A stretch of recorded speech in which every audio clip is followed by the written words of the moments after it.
Ohrozenie najväčšieho zdroja pitnej vody na Slovensku je šanca pre Tomáša Tarabu. Tomáš Taraba dokazuje každý deň, že treba s ním počítať. Do politiky nasadol do Kotlebovho výťahu v suteréne našej banánovej republiky.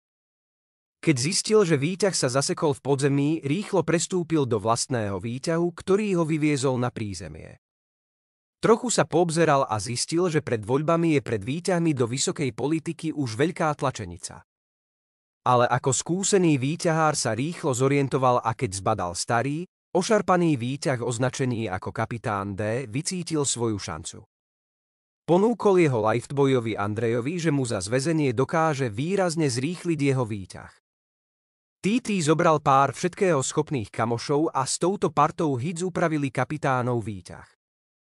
Niekoľko lacných súčiastok a natretie na ružovo zetá fungovalo prekvapivo dobre. Výťah katapultoval Andreja aj s posádkou na najvyššie poschodie našej banánovej republiky. Malým problémom pre Andreja ale je, že do výťahu sa natlačili len kamoši TT.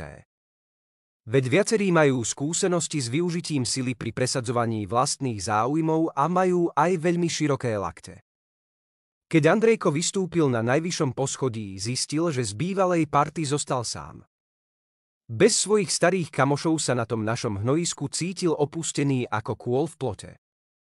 Napriek nie veľkej predvídavosti ale Andrej pochopil, že pre partu hits na čele s TT je už len zbytočnou záťažou. Možno je čas rýchlo nastúpiť do balóna s logom EU. Len by si mal dať lepší pozor na to, kto sa s ním bude chcieť odviesť.